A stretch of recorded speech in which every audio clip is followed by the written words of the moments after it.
Hey Perp Squad, welcome back for another video. It is Paris. Of course, we're back, we're ready, we're better than ever. We had a little bit of a break, but we're back, okay? So obviously, because you are here, then excellence must be near. We already know that everybody's clear. We know what we do here. We don't play around, okay? It's quite serious over here. So what we're going to do today is talk about student loan consolidation, because the last thing we want to do is keep giving our coins to people and we can't see a return on that.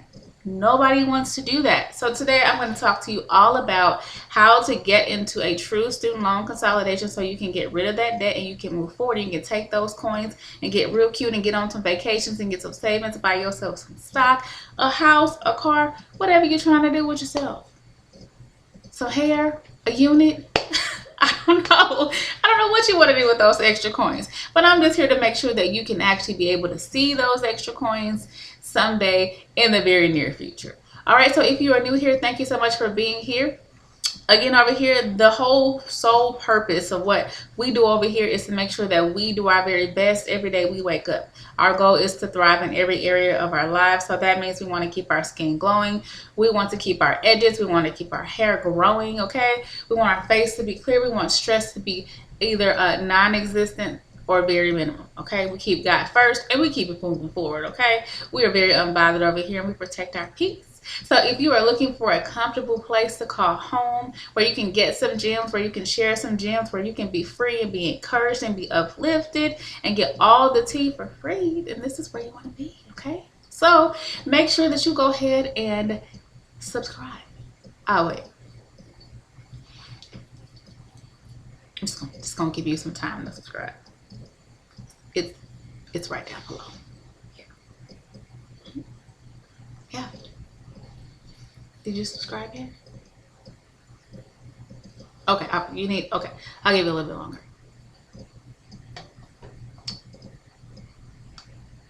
All right, you subscribed? Yay! We're so happy to have you. Welcome to Prestigious Prep. I promise you won't be upset that you made that move. It's going to be one of the best moves that you ever made in your whole life. All right, so together again, we over here are a family. So we're all working together to, be successful in all areas of our lives, period. We talked about that. Today's video is all about student loan consolidation. So first of all, let's talk about really what a student loan consolidation is. Well, a student loan consolidation is when you have more than one student loan and you want to combine them. You don't want to pay a bill to this person, a bill to that person, or even to one lender. You don't want to pay them, two separate fees for two separate loans. You would like for them to be put together in one situation or one account or one loan to be consolidated. So the consolidation is really the putting together of things. And that's what we're going to talk about today. So now that we know what a student consolidation is, a student loan consolidation, now we're going to talk about, really, when do you need it? Obviously, I said if you went to school in some shape, form, capacity, if you did not graduate and you're still in school, or if you started school and you didn't finish, and so maybe you have plans to go back, maybe you don't have plans to go back, maybe you feel like that really wasn't for you, but you do end up with student loans, so you're trying to figure out how to get out of that vicious cycle. So it occurs either, again, it could occur at the end of schooling for you when you're actually consolidating, or maybe you've taken a break and you're coming back. So at some point, again, you got a loan, you're trying to figure out how to put it together. More than likely, your lender is going to have an option for you to be able to, quote unquote, consolidate. We're going to talk about now how that works. So what they do is, let's say, for example, you have 5 loans. So you went to school for X amount of time, and every semester, every year, you got a new loan for whatever the actual fee was for you to attend that school.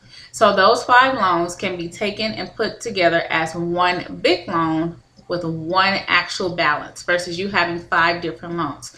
Now, for those of you who ever had a loan before, you already know that when someone is giving you a loan, there's usually an interest rate that's attached to it. If you are very lucky, it is usually very low. So for example, if you're buying a car, maybe it's a brand new car, you can get a 0 interest rate depending on what your credit looks like. Or if you're buying a house, maybe you can get something very low.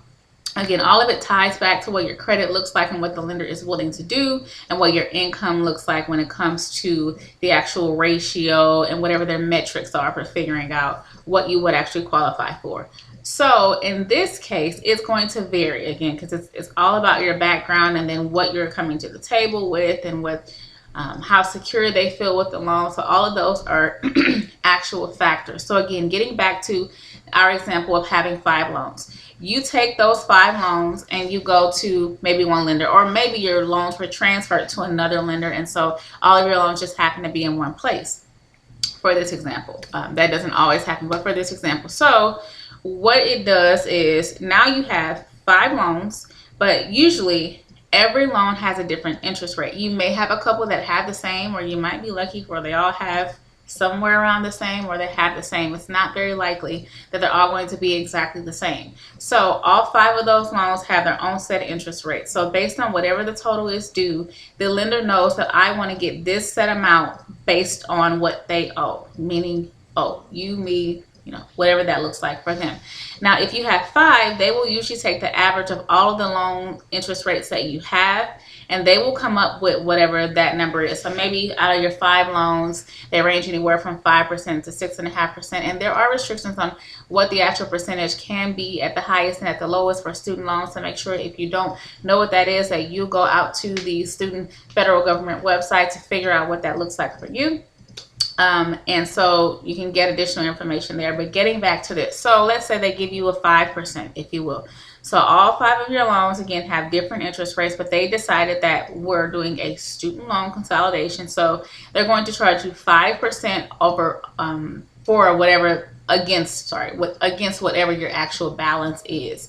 So let's say maybe you owe I don't know, $40,000. So they're going to be trying to work to get their money off top. Anytime you get a loan and there's interest involved, unless it's 0%, usually the lender will take whatever your total payment is that they've decided that you're going to be able to have based on whatever the loan is. And a portion of that, it might be 50%, it might be more than that, it might be less than that if you're in a better situation. But a portion of that is always going to go to interest, because that is how they make the money that they need to make off of the loan. That's how it makes it worth their while, if you will. So let's say you got 5 loans, your interest rate average is 5.9%. And so they figured out what that number is. So maybe they say, okay, you have 5 loans, you owe $40,000. And so we're going to give you a payment of $200. Based on your income, we're going to just say that you're going to pay $200. Well, you go and look at your first bill, if you will, and you say, $180 of that is going towards interest. And I'm only left with $20 that's going to be split amongst those 5 loans. Now, you really don't need to be a mathematician to know that is not going to work, okay? You're going to be paying that loan for the rest of your days, your grandchildren, your great-grandchildren, your third husband, your fourth husband, your first husband. All those people are going to be paying that loan. And nobody has time for that. Nobody, period. That's not happening. Unacceptable, period. We don't do that. So what you want to do before you get in relationship with these lenders and talk about a student loan consolidation, you want to come to the table and say, hey, I have 5 loans. If you don't know exactly how many loans you have, your current school can tell you what you have out there. You can actually get on, again, the federal government website for Student Aid, and they can tell you exactly how many loans you have. There's a number you can call, or you can get this information online. Get the information that you need so that you can be equipped to have the most appropriate conversation. So you can call that lender and say, yeah, I have 5 loans. Here is a total. I want to consolidate, but I want to make sure that this is a very true consolidation, not one where you're taking my 5 loans and you're taking the average interest and you are still sprinkling whatever is left after the interest is paid out of the payment among those 5 loans. I want one payment, one loan, period. Okay? If they tell you they don't have a plan like that, run for your life. Okay? Fast. Out the door. I'm telling you, do not do it. Ask the most appropriate questions so that you can make the most informed decision. It doesn't make sense for you to get into a situation where you're supposed to be consolidating when, in our example, you're paying $200 and $180 of that is going to interest. So they're going to take $20 and spread that amongst 5 loans. No, absolutely not. Absolutely not. So again, if you are talking with lenders and they're saying, oh, we have a student loan consolidation, make sure you do ask that most appropriate question. That's going to tell you right away whether or not this lender is going to be the lender for you. Now, you might be in a situation where your student loan was sold to another lender. So in that case, you really didn't choose them because they bought your loan. Okay, that's okay. You still call them and you still have the conversation and you ask the question. Is this a true student loan consolidation? I need to have one student loan total and one interest rate total. If they tell you they do not have a plan that's appropriate or that lines up with that, that is not the lender that you want to work with. You need to immediately start looking for a private lender or another lender that does offer services that run that way. When it comes to they have income-based repayment plans as well. Be very careful with those, because what happens is every time you recertify, which is a once a year thing or annual thing, the more money you make, the more money they take, period. I mean, that's the very short, condensed version of that. So I've done income-based repayment, and I thought it was just a great idea because I felt like it was keeping my student loan payments low, until I realized that pretty much 85% of that, maybe 90% of what I was paying was going towards interest, and I was never getting out of this. And my credit score was being affected because my student loans were going up and not going down. And then when they would make a payment, they would make payments like $3 here, $6 there, $5 here. Don't, like, are we kidding right now? Like, what? I mean, I was pissed. Long story short, I was pissed. I felt like, yeah, that's how I felt when I found out that the massive amount that I was paying was getting eaten up by interest. So now I don't have, this is not a paid promo, if you will, but I chose to go with my student consolidation with Discover Loans. I did look into some other places. Again, be very careful when you call these lenders. Although they tell you that they will have like a preliminary or a pre-approval, you don't want them to run your credit, whether it's a soft or a hard hit, until you are very sure. Because every time you have the conversation with someone and you give them access to your actual credit report, they're going to run it. So now as a result, your score is going down, which you need your score to be in a very good place, or at least a decent place, so that when you really do choose a lender that you want to go to, that your credit score is not damaged with all of these unnecessary inquiries.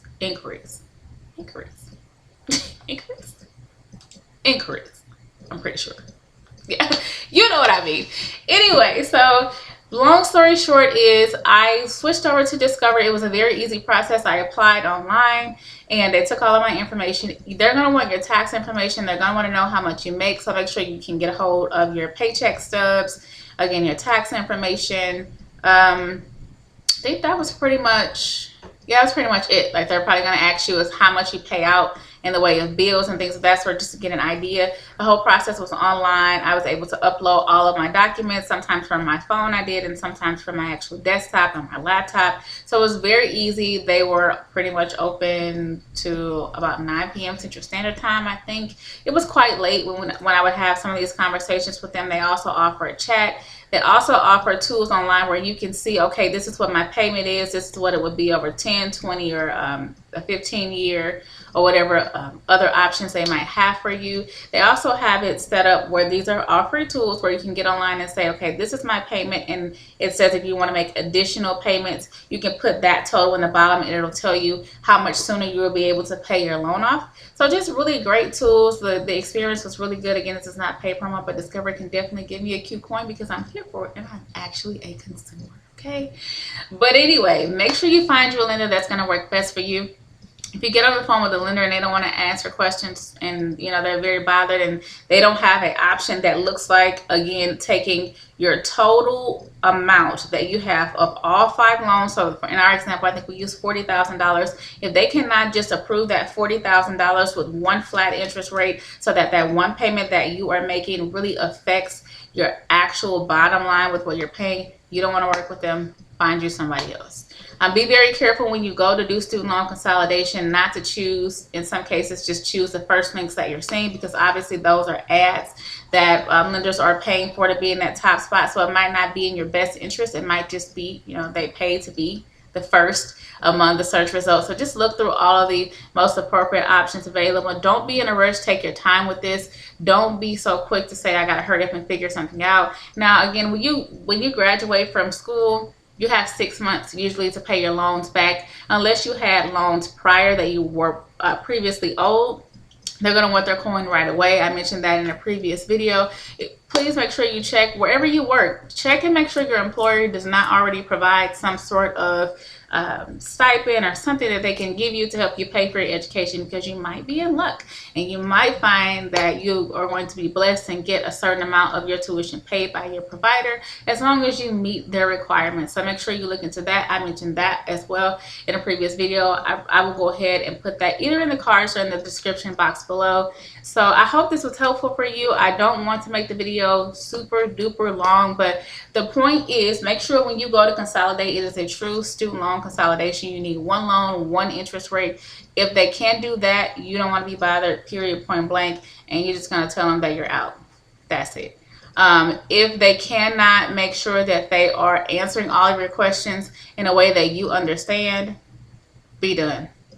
That's it. It's over. No, nothing else to talk about, period. So more videos are going to be coming. I think I'm going to talk about maybe having a study tribe next, because that was very helpful for me when I was in school, especially my graduate school. Not so much. I kind of really did my own thing with that. But when it comes to undergrad, it was very helpful. And I am still friends with some of those ladies to this day. So please make sure that you like, comment, subscribe, and share this video if you are truly interested in this, or maybe you know somebody else that this will be helpful for. If you have other videos that you want to see, eventually I'm going to talk about how to increase your credit score, how to not only buy a home, but how to sell a home. I think I'm also going to talk about building a home, which I've recently done. I'm going to talk a little bit about relationships, because I am married and what that looks like. So great things coming, parenting, raising kids.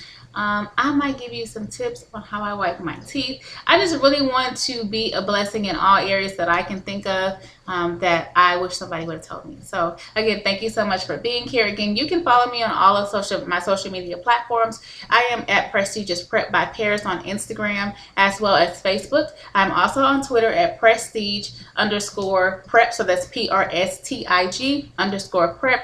PREP, and you can also contact me at prestigiousprepbyparis@gmail.com if you have any additional questions. And until then, I will see you in the next video.